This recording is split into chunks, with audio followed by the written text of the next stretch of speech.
Gwamnonin arewacin Najeriya da kuma shugabannin majalisun sarakuna na jihohin arewacin Najeriya sun yi mitin a yau, ko mun yi mitin a yau, Litinin 1 ga watan Disamba 2025 a ɗakin taro na gidan Kashim Ibrahim,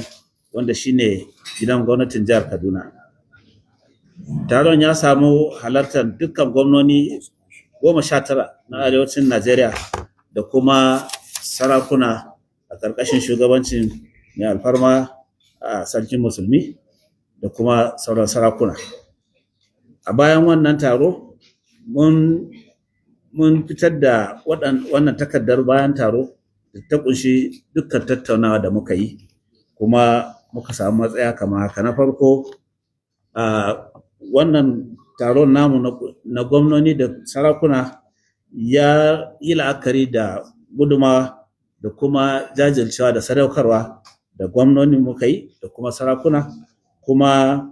mun aminta da cewa wannan yunkuri da muke da ayyukan da muke na neman ƙarfafa zaman lafiya da kuma ci gaba a arewacin Najeriya zai ci gaba.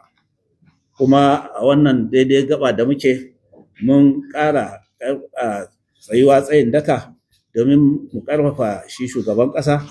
da kuma nuna goyon bayarwarmu domin mu samu a yaƙi wannan yanayi da muke ciki, musamman na rashin zaman lafiya a arewacin Najeriya. Wannan zama har ila yau ya yi la'akari da abubuwan da suka wakana a kwanakin nan a jihohin Kogi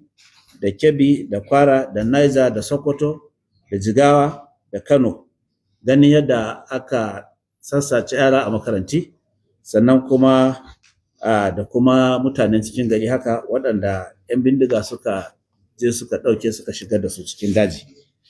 Kuma ila mun yi la'akari da abin da yake faruwa a arewa maso gabas, musamman jihar Borno da jihar Yobe, tattare da aikin 'yan ta'adda na Boko Haram. Kuma mun jajanta wa gwamnatocin jihohin da kuma al'umman jihohin da kuma iyalan waɗanda suka samu wannan ibtila'i da ya faɗa a kansu, da fatan Allah zai kiyaye na gaba.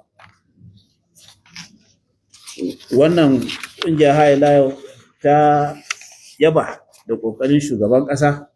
kuma mun daɗa cewa za mu ba da goyon baya ya ci gaba da aikinsa, ya kuma ƙarfafa kansa da kuma ainihin jami'an tsaronmu na tarayyar Najeriya domin ganin nasarar da aka samu na kubuto da waɗannan yara da kuma ƙoƙarin da ake yi da kubuto da sauran mutane duka gaba ɗaya. Kuma har ila mun yi la'akari da sadaukarwa musamman na rayuwarsu daga jami'an tsaro, musamman sojoji, wadda suka sadaukar da rayuwarsu akan nemo haɗin kai da kuma zaman lafiya a tarayyar Najeriya. Kuma mun yi alƙawarin ba su dukkan goyon baya da suke bukata domin a samu a kama gaci mu samu zaman lafiya a tarayyar Najeriya. Kuma har ila yau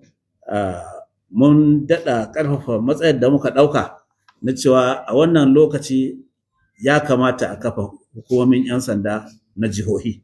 saboda a ba da dama